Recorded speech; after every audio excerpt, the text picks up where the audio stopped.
우리 함께 찬송가 445장 찬양하시면서 수요예배의 자리로 나아가시겠습니다. 찬송가 445장 태산을 넘어 험곡에 가도 함께 찬양하겠습니다.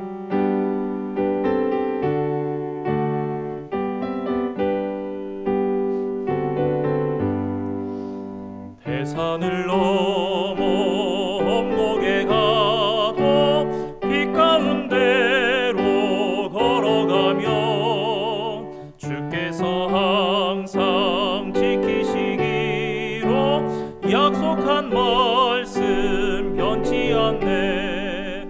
하늘의 영광 나의 맘속에 차고도 넘쳐 할렐루야를 힘차게 불러 영원히 주를 찬양하리. 캄캄한 밤에 다닐지라도 주께서 나의 길 되시고 나에게 밝은 빛이 되시니 길 잃어버릴 염려 없네. 하늘의 영광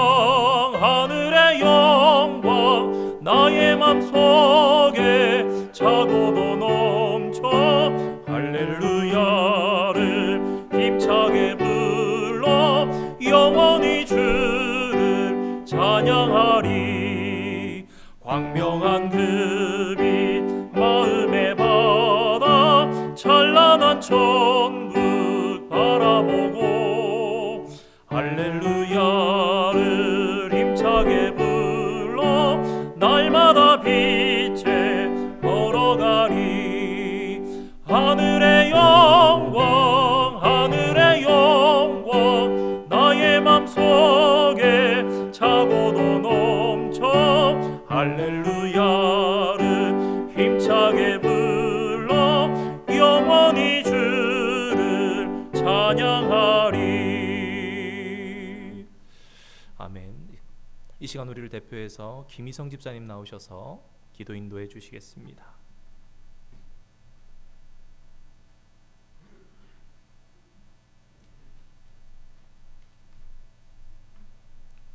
기도하겠습니다. 하나님 아버지, 주중에도 이 예배의 자리로 저희들을 인도해 주셔서 감사합니다. 이곳에서 주님의 이름의 찬양을 통해 그리고 저희들의 삶의 터전으로 통해서도 높임을 받으시고 저희들이 가는 곳마다 주님의 나라가 임하도록 저희들을 통해서 당신의 일들을 이루시기를 바랍니다.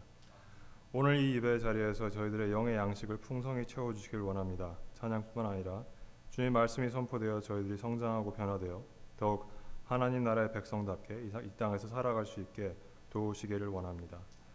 온전하신 아버지 앞에 죄로 인해 무거운 짐을 지고 있는 영이 있다면 이곳에서 용서받게 해주시고 용서받은 만큼 저희들도 서로 용서할 수 있는 성령의 도우심이 저희들 가운데 만연하기를 바랍니다. 견딜 수 있는 시험만 허락하시고 피할 수 있는 길만 열어주신다 하셨습니다.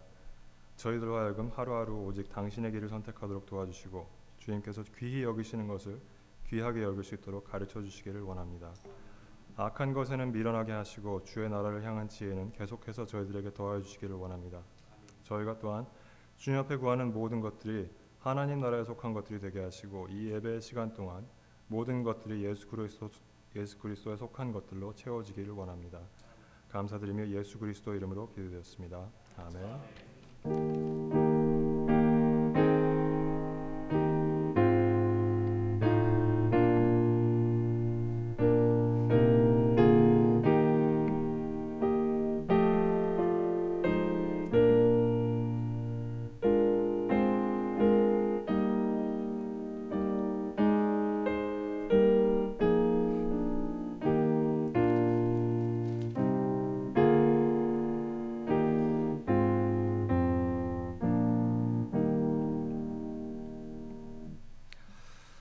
오늘 저녁 하나님께서 우리들에게 주시는 말씀 구약 성경 여호수아서 7장에 기록되어 있는 말씀입니다.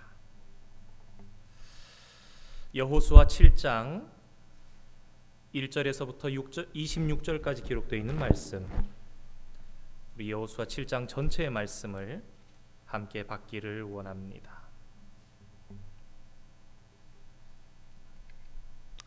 제가 가진 성경 328면에 기록되어 있습니다. 여호수아 7장. 찾으신 줄 알고 함께 한 절씩 교독으로 받기를 원합니다. 이스라엘 자손들이 온전히 바친 물건으로 말미암아 범죄하였으니 이는 유다 지파 세라의 증손 삽디의 손자 갈미의 아들 아간이 온전히 바친 물건을 가졌습니다. 여호와께서 이스라엘 자손들에게 진노하시니라. 여호수아가 여리고에서 사람을 베델로 옮겨 베다벤의 곁에 있는 아이로 보내며 그들에게 말하여 이르되 올라가서 물건을 잡아라. 그 사람들이 올라가서 아이를 잡아라. 여호수아에게로 돌아와 그에게 이르되 백성을 다 올라가게 하지 말고 2-3천 명만 올라가서 아이를 치게 하소서. 그들은 소수이니 모든 백성을 그리로 보내어 수고롭게 하지 마소서 하므로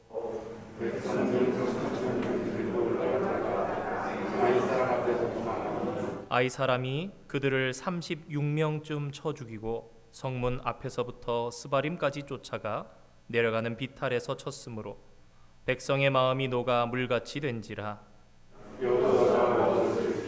이스라엘 장로들과 함께 여호와를 명하여서 하나님을 드려 머리에 기름을 들고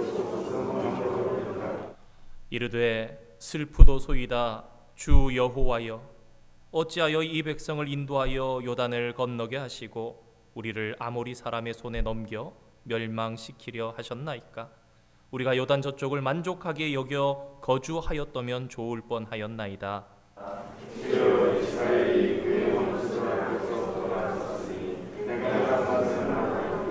가나안 사람과 이 땅의 모든 사람들이 듣고 우리를 둘러싸고 우리 이름을 세상에서 끊으리니 주의 크신 이름을 위하여 어떻게 하시려 하나이까 하니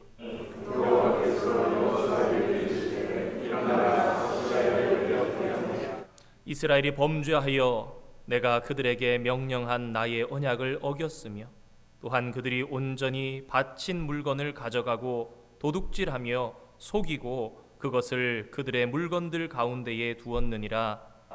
그러므로 이스라엘 그들의 원수한테 그 앞에서 돌아서는 이는 그들도 온전히 그 온전히 바친 것을 너희 중에서 하나니 내가 나타난 너희와 함께 하리라. 너는 일어나서 백성을 거룩하게 하여 이르기를 너희는 내일을 위하여 스스로 거룩하게 하라. 이스라엘의 하나님 여호와의 말씀에 이스라엘아 너희 가운데에 온전히 바친 물건이 있나니 너희가 그 온전히 바친 물건을 너희 가운데에서 제하기까지는 내 원수들 앞에 능히 맞서지 못하리라. 너희는 아침에 너희의 집사대로 가까이 나와 여호와께 맡기는 그 집사는 그 소속새로 가까이 나올 것이요 여호와께 맡기는 그 속은 그 단새로 가까이 나올 것이요 여호와께 맡기는 그 가족은 그 남자는 가까이 나올 것이요 온전히 바친 물건을 가진 자로 뽑힌 자를 불사르되 그와 그의 모든 소유를 그리하라. 이는 여호와의 언약을 어기고 이스라엘 가운데서 망령된 일을 행하였음이라 하셨다 하라. 이에 여호수아가 아침에 일어나서 이스라엘의 그 집사대로 가까이 나오니 유다 지파가 하고 유다 족속을 가까이 나오게 하였더니 세라 족속이 뽑혔고 세라 족속의 각 남자를 가까이 나오게 하였더니 삽디가 뽑혔고 삽디의 각 남자를 가까이 나오게 하였더니 유다 지파 세라의 족속은 삽디의 족속은 갈미의 아들이 나가니 그러므로 여호수아가 아간에게 이르되 내 아들아 청하노니 이스라엘의 하나님 여호와께 영광을 돌려 그 앞에 자복하고 내가 행한 일을 내게 알게 하라. 그 일을 내게 숨기지 말라 하니 아간이 여호수아에게 대답하여 이르되 참으로 나는 이스라엘의 하나님 여호와께 이러하게 하리니 내가 노력한 물건 중에 시날산의 아름다운 외투 한 벌과 은 200세겔과 그 무게가 50세겔 되는 금덩이 하나를 보고 탐내어 가졌나이다. 보소서 이제 그 물건들을 내 장막 가운데 땅 속에 감추었는데 은은 그 밑에 있나이다 하더라. 이에 여호수아가 사자들을 그의 장막에 잠겨놓고 물건이 그의 장막 안에 감추어져 있는데 그는 눈을 비우니라. 그들이 그것을 장막 가운데서 취하여 여호수아와 이스라엘 모든 자손에게 가지고 오매 그들이 그것을 여호와 앞에 쏟아 놓으니라. 여호수아가 이스라엘 사람들과 세라의 아들 아비아를 그와 그의 뚜와 그 은둥이와 그의 아들들과 그의 딸들과 그의 손과 그의 아들들과 그의 양들과 그의 장막과 그에게 속한 모든 것을 들고 아노를 잡으러 가자. 여호수아가 이르되 내가 어찌하여 우리를 괴롭게 하였느냐?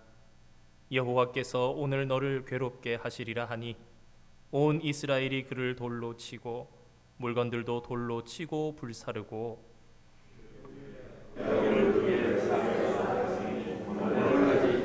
여호와께서 그의 맹렬한 진노를 그치시니 그러므로 그곳 이름을 오늘까지 아골 골짜기라 부르더라. 아멘.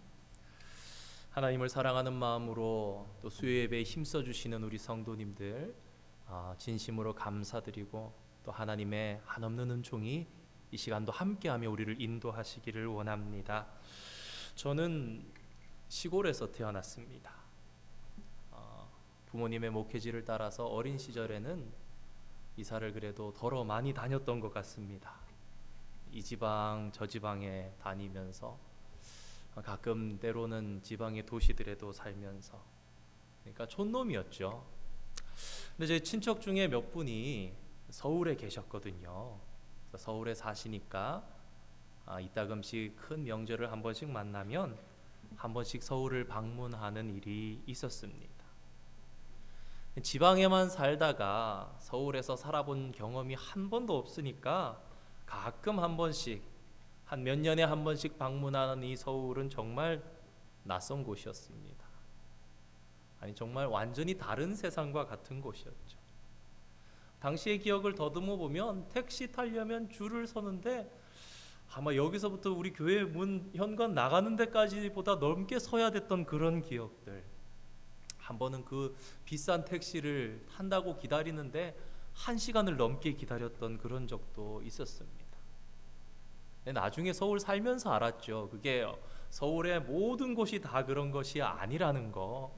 거기가 서울역 앞이었기 때문이고 방학이거나 명절이었기 때문에 더 복잡했다는 것을 나중에 알게 되었습니다. 실제로 지난 주일날 말씀드렸던 것처럼 이제 서울로 전학 가고 고등학교 생활부터 이제 근 20년 이상 연고지를 서울로 살았는데 한 1년 남짓 지나니까 불편한 게 없더라고요. 사람이 많아서 좀 복잡한 건 사실이지만 그리고 또 몇 년 더 지나니까 다른 데 가서 살고 싶지 않더라고요. 좋은 게 많고 없는 게 없으니까 야 이러다 보면 다른 데 가서 살면 오히려 불편해서 못 살겠다 그런 생각이 들었습니다. 아무튼 그렇게 한 번씩 어린 시절에 서울에 낯선 서울에 와서 친척들의 손을 의지하고 그렇게 몇 번 차를 갈아타고 그러면서 이모네 집도 가고 할머니 댁도 가고 그랬던 기억이 납니다. 한 6학년쯤이었는지 중학교 1학년 때쯤이었는지 그랬던 것 같아요. 한번 명절을 맞이한다고 서울역 앞에 내렸어요. 그래서 어머니와 이모들도 계시고 그래서 이제 막 주르르 따라서 그 서울역 앞 광장을 막 걸어가는 겁니다. 그래서 열심히 걸어가는데 정말 제가 잠깐 한눈을 팔았습니다. 진짜 한 1초도 안 되는 그런 시간이었어요. 그래서 이렇게 가다가 잠깐 하다가 앞에 따라서 계속 갔습니다. 앞에 이모가 이렇게 가고 계시니까 이모 앞에 있구나 이러면서 가고 이모 앞에 있구나 이러면서 가고 그랬는데 열심히 따라가고 있는데 제가 가는 데가 아닌 다른 방향에서 어머니가 저를 막 부르시는 거예요. 야 영광아 어디 가는 거야? 이러는 거예요. 그래서 이제 정신을 차리고 이렇게 보니까 제가 막 따라가는 그분은 코트 색깔이 이모랑 비슷한, 그러니까 이모를 막 따라가고 있다가 순간 잠깐 놓치고는 이렇게 따라갔던 모양이에요. 하여튼 그래서 어디 가냐고 그래서 아주 깜짝 놀랐던 그런 경험이 있었습니다. 제가 조금만 더 따라가고 저희 가족들도 아무도 저를 못 봤으면 아마 고생을 꽤나 하지 않았을까 그런 생각을 합니다. 오늘 저희들이 함께 읽은 여호수아 7장의 말씀은요, 마치 낯선 촌놈이었던 제가 서울에 가서 서울역 광장에서 비슷한 코트 색인 줄 믿고 그렇게 열심히 따라갔던 제 모습과 비슷한 듯한 그러한 모습이 기록되어 있는 것 같습니다. 드디어 여호수아와 이스라엘 백성들이 요단강을 건넜고, 그리고 첫 번째 성인 여리고성을 점령했습니다. 지난번에 말씀드렸던 것처럼 이 여리고성은 가나안 중부 지역에서 가장 강력한 성, 그리고 가장 견고한 성이었습니다. 이 전쟁에서 승리했으니 이스라엘과 또 당시의 가나안의 원주민들의 분위기가 어떠했겠습니까? 먼저 이스라엘은요, 말로 할 수 없는 기쁨이 있었을 것입니다. 승리의 기쁨을 만끽하면서 이제 겨우 강 건너서 성 하나 점령했을 뿐인데, 아마 이들의 마음은요, 가나안 땅 다 우리 거네, 이런 마음이었을 것입니다.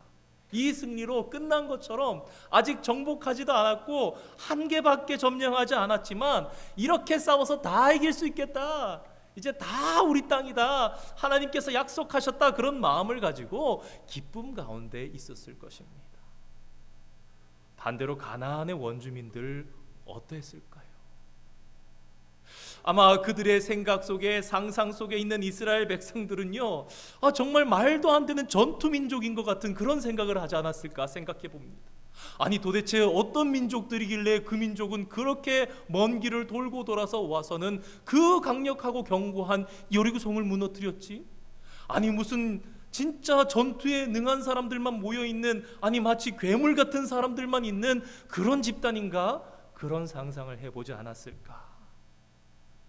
아마도 아무도 그렇게 얘기하지 않았지만 그들의 가슴 속으로 들려오는 음성은 다음도 너 차례야, 다음은 내 차례야, 이런 공포스러운 분위기 가운데 있었을 것 같습니다. 그런데 그러한 큰 승리의 기쁨, 정말 뜻깊은 승리의 기쁨, 정말 그 성을 점령하기 위해서 성벽을 기어 올라가 보지도 않고 벽돌 하나 제거해 보지 않았던 이스라엘 백성들 앞에 그 성이 무너져 내리는 그러한 가운데 진멸함으로 끝난 그 승리의 기쁨의 분위기를 아직 채 내려놓지도 못한 그때에 이스라엘 백성 전체의 분위기를 한순간에 뒤바꿔 놓는 사건이 오늘 본문에 기록되어 있습니다.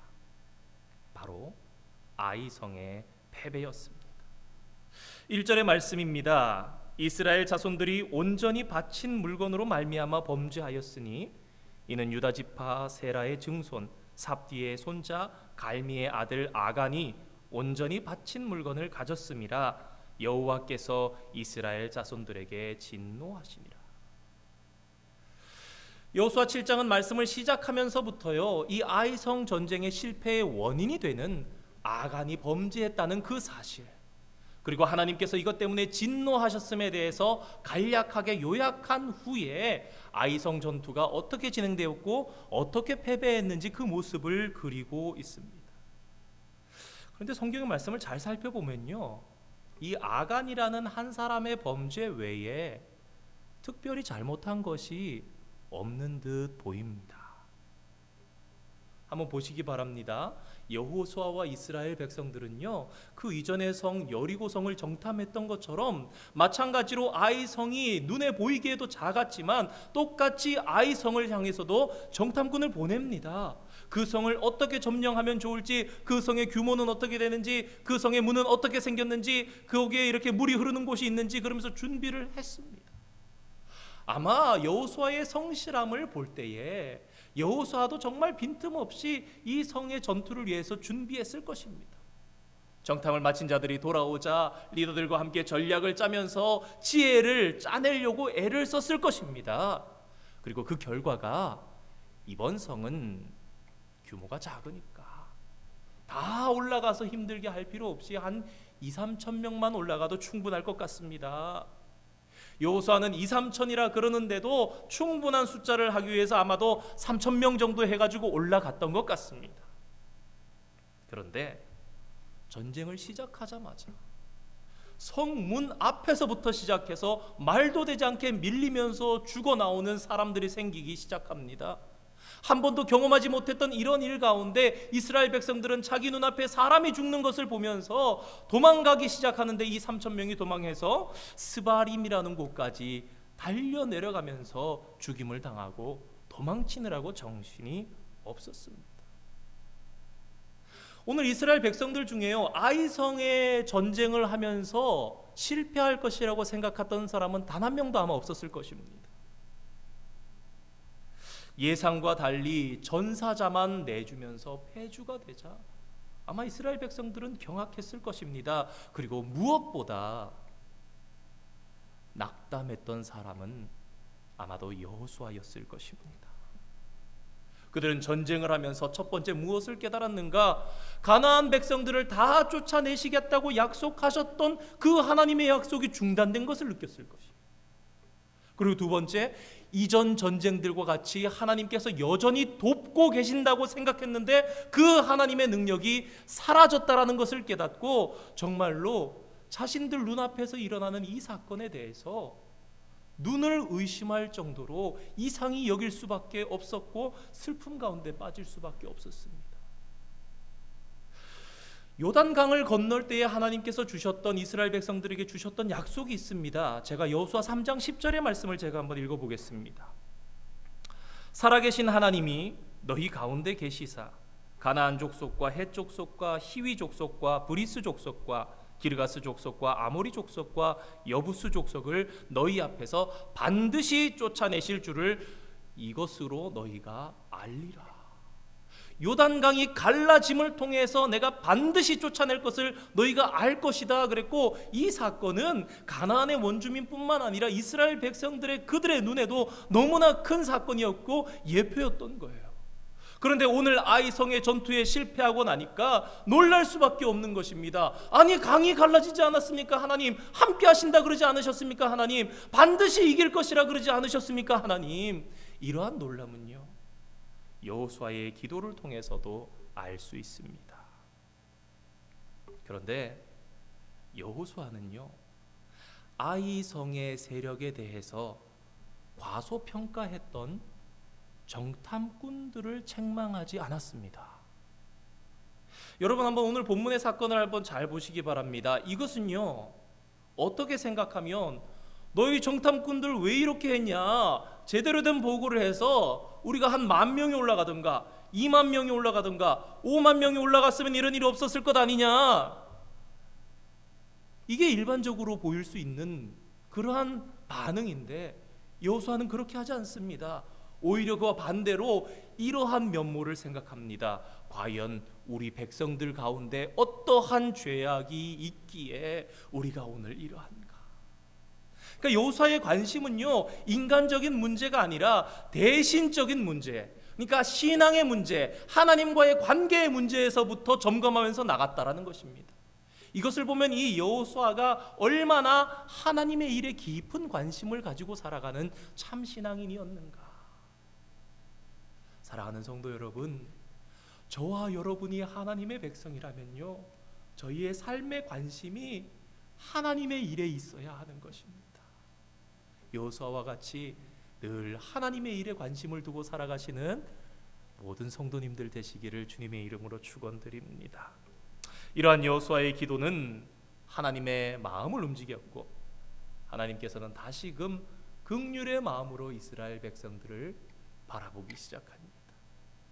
먼저 여호수아를 향해서 이렇게 말씀합니다. 이르시되 일어나라, 어찌하여 이렇게 엎드렸느냐. 여호수아를 이렇게 세우시면서 격려하시면서 응답하시면서 이 패배의 원인은 바로 아간의 범죄이다. 너희 백성 중에 죄가 있기 때문이다. 그러니 너희들은 그 죄를 제거하도록 해라. 너희가 이 죄를 제거하기 전까지는 싸움을 싸우지 못하리라.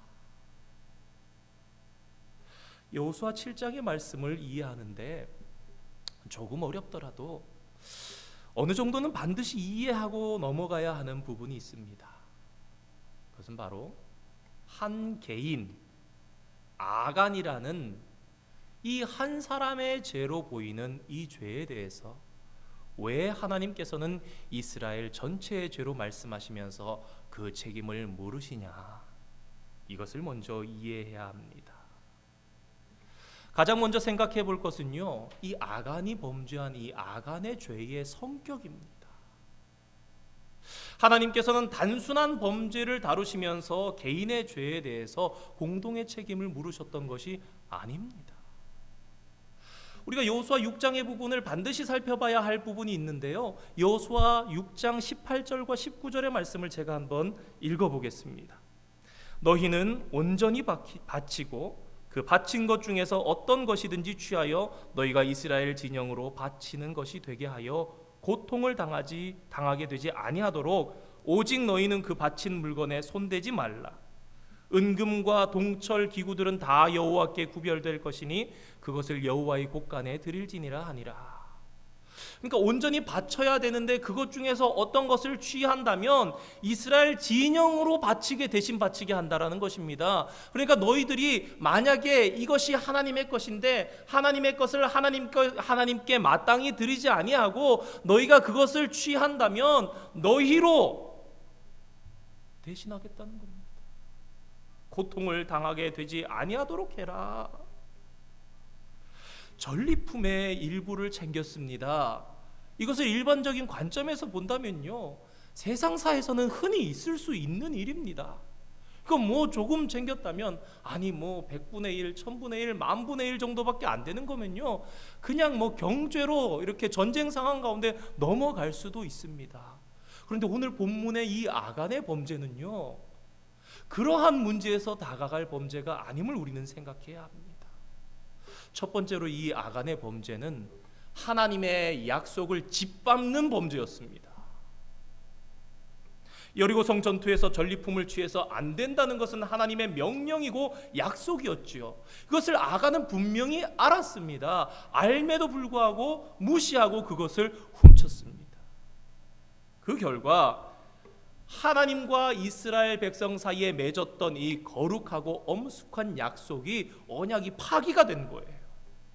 아간이 이것을 범죄함으로 말미암아서 약속이 깨어지고, 이 약속은 아간과 하나님 사이만 깨뜨려진 것이 아니라 이스라엘 백성들 전체에게 명령하신 이 언약을 알고도 행하지 않음을 통해서 결국은 하나님의 백성과 이 하나님 사이의 전체의 약속이 파기되고 만 것입니다. 여러분, 게다가요, 여리고성은요, 가나안 땅에 들어가서 여호수아와 이스라엘 백성들이 차지하는 첫 번째 성입니다. 여러분, 첫 성이라는 것은 첫 번째 열매를 의미합니다.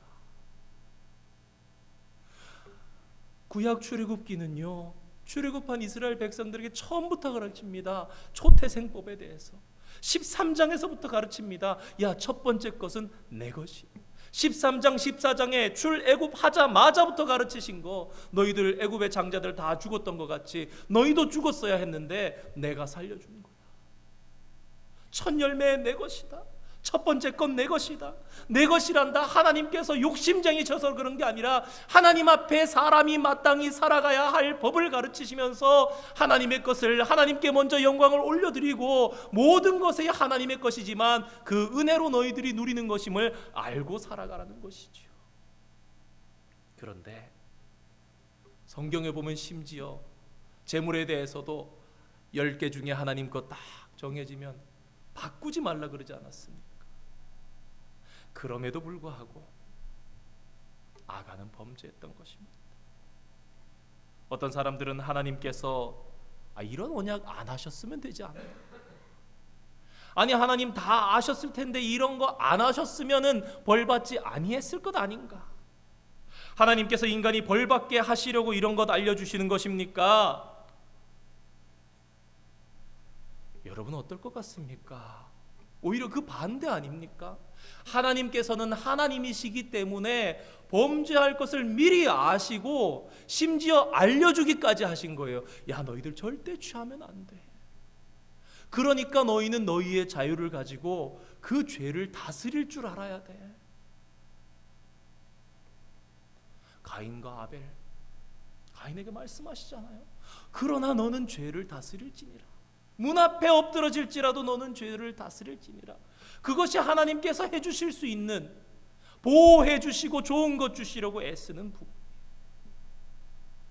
사실 신학자들이 원론적으로는 이런 얘기도 합니다. 어떤 분들은 그러니까 이런 원론적인 설명을 하는 거예요. 사람이 선함을 인해서 하나님의 은혜를 입는다 이거죠. 한 사람이 선해서 은혜를 입는데 한 사람에게만 하나님의 축복이 가느냐? 한 사람으로 말미암아서 여러 사람에게 하나님의 축복이 가잖아요. 예를 들면 아브라함을 통해서 복 주시니까 세계로 복받게 하시는 거예요. 그런데 거기에 대해서는 인간은 아무 불만이 없죠. 근데 반대로 한 사람 때문에 전체가 되니까 오히려 그것을 인간은 불평하는 겁니다. 하나님 선하신데 왜 그러시? 성경 가운데는 한 사람 때문에 인간 아담으로부터 시작된 그런 죄도 있겠지만 한 사람으로 말미암아서 죄를 당하고 많은 사람이 죽은 일들, 예를 들면 시딤에서 음행해서 한 사람 시므리 때문에 연병으로 24,000명이 죽었던 일, 사울이 기브온 사람들을 보호해주지 않고 죽여서 3년 동안 기근이 있었던 일, 온 민족이 고통을 당했던 이런 일들에 대해서도 기록하고 있는 것입니다. 또 아간의 범죄는 10계명 중 제8계명을 위반한 죄, 즉 도둑질이었죠. 여러분, 보통 도둑질은요 사람의 것을 도둑질합니다. 근데 오늘 본문에 기록되어 있는 이 아간의 도둑질은요 하나님의 물건을 훔쳐서 자기 장막에 숨기는 죄예요. 여러분, 이러한 아간의 행위가 정말로 기만적이라는 것을 생각하지 않을 수 없는 것이요, 하나님의 것을 훔쳤는데요 자신이 안전할 수 있다라고 생각했던 것입니다. 하나님께서 약속을 말씀하셨어요. 명령을 하셨습니다. 취하지 말아라. 그건 내 거야. 취한다면 너희의 백성들이 그 진노, 여리고에 하나님께서 말씀하신 그 뭐라 그래야 될까요? 저주가 있지 않습니까? 터를 세울 때에, 문을 세울 때에 그만큼 하나님께서는 헤렘 명령을 내리시면서 전적으로 다 바치라고 말씀하셨던 것인데, 아간이 도대체 이것을 어떻게 생각했기에 여러분 훔칠 수가 있습니까?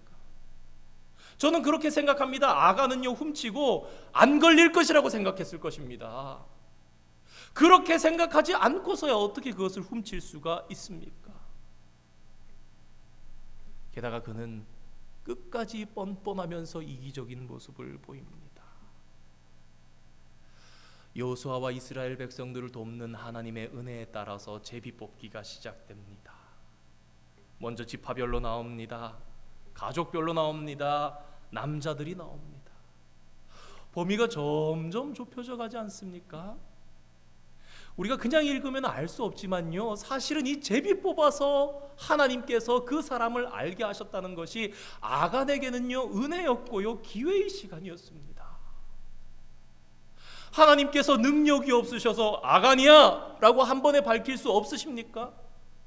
한 번에 그 지파, 그 가문, 그 할아버지, 아버지 이야기하면서 누구다라고 말씀하실 수 있으신데, 일부러 지파별로, 가족별로, 남자들로 점점 더 들어가면서 그 제비 뽑기가 계속해서 자신에게 가까워지고 있는데, 놀라운 것은요 얼마나 이 아간이 하나님을 기만하고 있었냐면 자신에게까지 완전히 도달할 때까지 자백하지 아니했다라는 것입니다. 지파가 뽑혔을 때, 가족이 뽑혔을 때 가슴이 덜컥 내려앉으면서 제가 잘못했습니다, 용서해 주십시오, 회개해 주십시오 했으면 다른 길도 있지 않았을까, 그런 생각을 한번 해봅니다. 중국 명나라 때에 기록되어 있는 채근담이라는 책이 있는데 그 속에 이런 내용이 아마 인간들 사이의 지혜로 기록되어 있는 것 같습니다. 한번 그 내용을 잠깐 읽어보겠습니다. 사람을 망치는 것은 많은 원인이 있어서가 아니다. 지나친 욕심을 추구하기 때문이다. 사람이 일단 사리사욕에 사로잡히게 되면 굳센 기상도 꺾이며 명철하던 지혜도 흐려진다. 또한 결백하던 마음도 더러워지고 남의 은혜를 알지 못하게 되며 자신의 인품을 손상시키고 만다. 그러므로 예로부터 현명한 사람은 이득을 탐하지 않았다. 성경 가운데 얼마나 물질에 대한 경고가 많이 있습니까? 바울이 얘기했던 돈을 사랑함이 일만함께 뿔이다. 그런 말씀을 하지 않더라도 세상 가운데 많은 경험들을 통해서 물질에 대해서 자신의 것을 넘어서는 그런 욕심에 대해서 경고한 말씀들이 있습니다. 사랑하는 성도 여러분, 아간이요 신할의 옷을 보았을 때, 은을 보았을 때, 금덩이를 보았을 때요 그것을 은덩이로 금덩이로 보지 않았어야 합니다. 아, 저거 하나님 거구나, 이런 마음이 있었어야 해요. 그런데 이것은 단순히 그냥 물건을 집어간 것이 아닙니다. 여러분, 우리는요 전리품에 대해서 다시 한번 생각해 봐야 하고, 이 가나안 전쟁, 가나안을 정복하는 이 전쟁의 성격에 대해서 다시 한번 생각해야 합니다. 전리품이 무엇입니까? 전쟁을 해서 승리한 사람이 갖는 물건입니다. 아간이 이 전리품을 가졌다라는 것은 무엇을 의미합니까? 내가 이 전쟁에서 승리한 승리자다라는 것을 이야기하는 것입니다. 그런데 이 가나안 전쟁은요 여호수아서는 철저하게 얘기하는 것이 있으니 이것은 거룩한 전쟁, 성전으로 이 전쟁을 하는 이는 나 여호와다라는 것입니다. 여호수아 5장에 그렇게 결단하면서 나아갈 때 누가 나옵니까? 여호와의 군대 장관이 나와서 앞서서 가지 않습니까? 하나님께서 친히 나가시면서 하나님이 싸우시는 거예요. 하나님께서 여리고 성벽을 무너뜨리시는 거예요. 마찬가지로 하나님께서 아이성을 무너뜨리셔야 되는 것입니다. 그렇게 되면서 나아가야 하는데 전쟁에 승리한 전리품을 자기가 가진 거예요. 하나님께 가야 할 영광을 자기가 가로챈 것, 하나님의 승리로 고백해야 될 것을 내 승리, 그러니까 이것은요 곧 여리고의 승리는 나의 것이다 라는 것을 안 거예요. 아간 그는 깊이 깨닫지 못하고 그의 눈에는 단순하게 금덩이, 은덩이, 옷 한 벌이라고 생각했을지 모르겠지만요, 여러분, 이 신할의 옷은요 정말 고급스러운 옷으로 당대 세계 최고의 품질이었다고 합니다. 옷이라 그래서 아무렇지 않게 생각하면 안 됩니다. 요새도 이렇게 그렇더라고요. 명품들 중에서 이름 있는 디자이너가 디자인한 날개 같은 옷은요, 몇 해 전에 저 듣고 깜짝 놀랐습니다. 7억, 옷 한 벌이 7억을 하더라고요. 여러분, 그 물질로 보여지는 것이 아니라 그것이 하나님의 승리와 영광을 나타내는 것임을 알며 그것을 하나님께로 돌려드려야 했는데 그것을 자신의 개인의 물질로 생각했던 이 아간의 죄가 얼마나 큰지 우리는 생각할 수 있어야 합니다. 이러한 연유가 있었기 때문에 그것이 아니고라도 충분히 거룩한 백성으로서 연대 책임을 질 수 있어야 했던 이스라엘 백성들에게 하나님께서는 한 개인의 죄로 묻지 않으시고 이것에 대해서 이스라엘 백성 전체를 향해서 말씀을 하셨던 것입니다. 오늘 본문 24절을 보면요, 그 장막에 속한 모든 것을 다 끌어냅니다. 24절의 말씀을 보면서 그런 생각이 들었습니다. 여리고에 임한 하나님의 저주가 여리고의 물건을 갖다가 그 아래에 숨겼더니 그 장막에 여리고의 저주가 임한 거예요.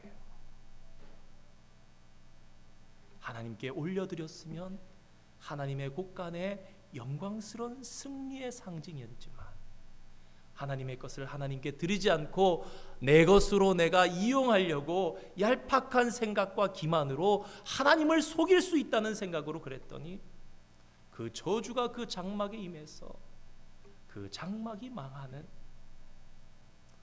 여러분, 구약 성경은요 아무나 돌로 쳐서 사형법을 하는 것이 아닙니다. 하나님을 모독하거나 큰 죄를 지었기 때문에 그 죄가 무겁기 때문에 온 백성이 하나님 앞에서 돌로 쳐서 그 죄악을 없애는 것입니다. 이스라엘 백성들은 그리고 나서야, 죄를 제하고 나서야 다음 걸음을 걸을 수 있었습니다. 오늘 말씀을 통해서 우리는 무엇을 깨닫게 됩니까? 첫 번째로 이런 생각을 한번 해봤습니다. 한 사람의 죄로 인해서 교회가, 신앙 공동체 전체가 어려움을 겪을 수 있겠구나. 여러분 어떻습니까? 우리는요, 때때로 나 하나 잘 믿으면 되지 생각할 때가 많습니다. 오늘날 교회는 정말 이 신앙이 이기적인 모습으로 가는 거예요. 나 구원받았으니 되지 않았나? 그렇지 않다라는 것입니다. 오늘 여호수아 7장의 말씀은요, 이것을 통해서 교회 공동체 전체의 거룩성을 위해서 성도 한 사람 한 사람이 죄를 제거해가면서 깨끗하게 살기 위해서 얼마나 애를 쓰며 살아야 하는지에 대해서 경고하고 있습니다. 신앙생활은 홀로 하는 것이 아니라 예수님께서 말씀하신 것처럼 너희는 하나라는 거예요, 아버지 안에. 사도 바울이 고린도 교회를 향해서 얘기했던 것처럼 한 몸의 각 지체라는 것입니다. 각 부분이라는 것입니다. 오히려 연약한 부분들이, 오히려 약한 것이 도리어 요긴하다라고 말씀한 것처럼, 예수 그리스도 안에서 우리가 함께 지어져 가는 집이라고 이야기한 것처럼, 유기적인 한 생명체로서 어느 한 부분이 약해지면 같이 약해진다라는 것을 이야기하는 것입니다. 우리가 살아가다가요, 어디 한 부분 싹 긁히면요, 살면서 며칠 동안 계속 그거 신경 씁니다. 마찬가지로 저와 여러분이, 우리 교회가, 우리가 속한 신앙의 공동체가 참 하나님 안에서, 예수 그리스도 안에서 참된 연합을 해나가는 그러한 공동체라면요, 느낀다는 것입니다. 그래서 우리가 어떻게 해나가느냐? 나 스스로 제하면서, 또 연약한 자들을 살피면서 책망하고 나무라는 것이 아니라 그들이 연약하여서 죄에 자주 빠지지 않도록 도와주면서 살아야 한다라는 것입니다. 나의 연약함이 곧 교회의 연약함이 되겠구나. 나의 연약함이 우리 민족의 위기가 될 수 있겠구나. 특별히 저를 비롯해서 오늘 하나님 앞에 예배하는 우리 귀한 성도님들 가운데 직분자들께서는 오늘 말씀을 특별히 더 삼가하시면서 하나님 앞에 우리 죄를 살피면서 우리의 죄악을 제하여 나가야 하겠습니다. 레위기 성경을 보면 18장 이후로부터는 사회의 성결에 대해서 얘기합니다. 너희가 이렇게 살지 마. 깨끗하게 만들어야 돼. 이러한 악을 제하여 나가라. 그러면서 사형법도 연결되고, 그러면서 민족의 명절을 어떻게 깨끗하게 하고, 제사장들을 어떻게 깨끗하게 하고, 그렇게 가족들 간에 어떻게 깨끗하게 하고 살아가는, 나오는 거예요. 왜 그렇습니까? 거룩한 민족, 거룩한 신앙 공동체가 되어야 거기에 우리의 정말 하나님 안에서의 일치와 연합이 이루어지기 때문입니다. 두 번째로 생각해 볼 것은 시시로 때때로 하나님을 확인하면서 우리들이 살아가야 하는구나, 그런 생각을 하게 됩니다. 오늘 본문을 면밀히 살펴보면요, 사실은 큰 죄는 아간이 지은 것이 맞습니다. 면밀히 살피면 아간의 범죄만 있었던 것이 아니라 작은 죄들이 사실 있었습니다. 먼저 이스라엘 백성들을 한번 생각해 보시기 바랍니다. 그들은요, 승리에 도취되어서 하나님을 몰랐습니다. 그들의 정탐에는 하나님이 빠져 있었습니다. 마치 자신들이 싸워가지고 여리고성을 이긴 것처럼 그들의 전략을 보시기 바랍니다. 숫자로 보아하니 한 2-3천 명이면 충분합니다. 여호수아의 마음도 비슷했었는지 여러분, 전쟁을 나가면서요, 하나님께 묻지를 않았습니다. 하나님 올라갈까요? 하나님 어떤 전략으로 갈까요? 오늘 본문엔 그런 내용이 나오지 않습니다. 심지어 그들은 전쟁을 나가면서도요, 자신들 가운데 하나님의 영이 함께 하시는지 함께 하지 않으시는지를 모르고 나갔습니다. 하나님의 영이 떠난 것은요, 아간이 범죄한 여리고 정복 때의 일입니다. 그 이후에 하나님께서는 범죄한 이스라엘 가운데 진노하시고 함께 하지 않으셨던 거예요. 하나님의 거룩성을 생각할 때 하나님께서는 죄와 함께 하실 수 없으시기 때문에 순식간에 멀어지시는 겁니다. 우리의 삶 가운데 하나님의 임재에 대해서 우리는 죄와 그러한 생활 가운데 거룩성 사이에서 아주 긴밀한 영적인 작용이 있다는 것을 생각하면서 살아야 합니다. 나가면서 몰랐어요. 그러면서 하나님이 함께 있는 줄 생각했던 거죠. 그랬다가 깜짝 놀라서 몇 명 사실은 죽지 않았다고 생각할 수도 있는데 황급하게 도망 나온 것입니다. 그런데 우리는 이러한 이스라엘 백성들을요 뭐라고 할 수가 없습니다. 사실 이런 영적인 민감성이 깨닫기 너무나 힘들기 때문입니다. 여러분, 우리의 마음에 순식간에 찾아오는 내가 주인된 그 의식, 어떻게 생각하면 교만하고 어떻게 생각하면 우쭐할 수 있는 이것은요 진짜 찰나의 순간에 탁 오는 거예요. 내가 주인이 되면요 하나님이 나와 함께 계시는지 안 계시는지에 대한 이 영적인 민감성이 이미 판단이 안 되는 겁니다. 다윗도 그런 줄 알았어요. 자기가 의인인 줄 알았어요. 율법을 얘기하면서 그 사람은 양 한 마리에 양 네 마리를 갚아줘야 되고 그 사람 죽어야 된다라고 그런 악을 범할 수 있느냐? 99마리의 양을 가지고 있으면서 어찌 딸같이 기르는 그 양에 대해서 그렇게 하느냐? 그럴 때에 자기를 찌르는 말씀인지 본인은 몰랐어요. 다윗이 회개하면서 기도하면서요 두려움 가운데 간구했던 것이 있습니다. 그것이 무엇이지요? 주의 성신을 내게서 떠나지 않게 해달라고, 하나님 앞에 용서해 달라고 기도하면서 두려움 가운데 간구했던 것이 하나님의 영을 제발 저에게서 떠나시도록 하지 말아 주십시오. 하나님의 영이 함께 하시지 않으시면 우리는 아무것도 아니기 때문입니다. 오늘 말씀을 생각하면서 옛말에 돌다리도 두드려 보고 건너라는 말이 생각이 났습니다. 그러면서 우리 신앙생활에도 이 옛말을 자주자주 적용하면서 살면 좋겠다, 그런 생각이 들었어요. 과하더라도 결코 과하지 않다라는 거죠. 확인하고 또 확인해도, 방금 전에 확인했는데 몇 분 전에 확인했는데 또 확인해도 괜찮아. 하나님 계시죠? 하나님 지금도 계시죠? 하나님 이거 해도 될까요? 아무리 그렇게 한다 할지라도 이 영적인 부분, 이 하나님과의 동행하면서 하나님의 임재에 대해서 확인하고 하나님께 묻고 살아가는 이런 행동은 과할 수가 없다라는 것을 다시 한번 생각해 봅니다. 이스라엘 백성들이 잘 알지 못할 때, 어려울 때에는 겸손하게 기도하면서 나갔습니다. 그런데 승리하자 자신들이 잘 싸운 줄 알았습니다. 그런데 이것이 바로 인생입니다. 저와 여러분도 알지 못할 때, 어려울 때는 기도합니다. 기도하지 말라 그래도 기도하지요. 겸손하게 기도하면서 나갈 때가 많은데, 그런데 무언가 이루었을 때 여전히 동일하게 기도해야 되는데 그렇지 않을 때가 많은 것입니다. 사랑하는 성도 여러분, 하나님의 사람은 하나님의 사람으로서의 정체성을 지켜야 합니다.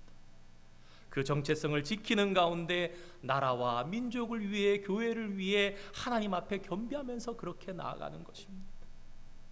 오늘 우리는 여전히 정체성을 지키고 있습니까? 하나님께서 오늘 나의 인생의 삶에 있는 영적 전쟁에 지금 동참하고 계십니까? 오늘 말씀이 우리에게 참으로 필요한 거울이 되는 말씀이 되어서 범죄하지 않도록, 넘어지지 않도록 지키는 능력의 말씀, 등대가 되고 빛이 되는 말씀 되기를, 그런 축복이 있기를 주님의 이름으로 축원드립니다. 기도하겠습니다. 거룩하시고 자비로우신 하나님 감사드립니다. 오늘도 복 주시려고 저희들을 불러주시고 하나님을 찬양하며 말씀을 받으며 예배하는 축복을 누리게 하시니 감사드립니다. 여리고성의 대승리를 바로 뒤로 하고도 실패하여 넘어져서 왜 넘어져 있는지조차 모르고 하나님과 함께 나아가고 있는지 아닌지조차 몰랐던 여호수아와 이스라엘의 모습을 말씀 속에 바라보며 오늘 저희들의 삶의 자리를 살핍니다. 하나님, 저희들은 항상 하나님을 바라보며 하나님과 함께 해야만 하는 존재임을 잊지 않게 하여 주시옵소서. 하나님만을 바라보며 은혜를 구하며 항상 하나님께서 계시는지 부르며 확인하며 작은 일이라도 그렇게 해나가는 저희들 되게 하여 주시옵소서. 행여라도 너무 기쁜 일이 우리 인생 가운데 있을 때에 그 기쁨에 도취되고 마는 것이 아니라 그 기쁨 속에 하나님께서 계시는가, 그 기쁨이 과연 하나님께서 함께 기뻐하시는 기쁨인가 살필 수 있는 영적 지혜 있는 저희들 되게 하여 주시고, 항상 주님과 동행하는 은혜를 누리는 저희들 되게 하여 주시옵소서. 감사드리며 예수님의 이름으로 기도드립니다. 아멘.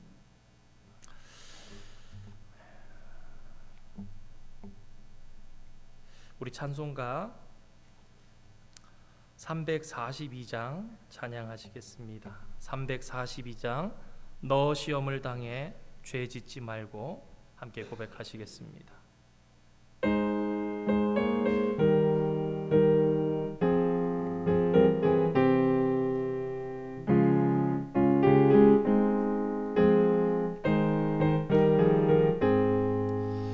너 시험을 당해 죄 짓지 말고 너 용기를 다해 곧 물리치라.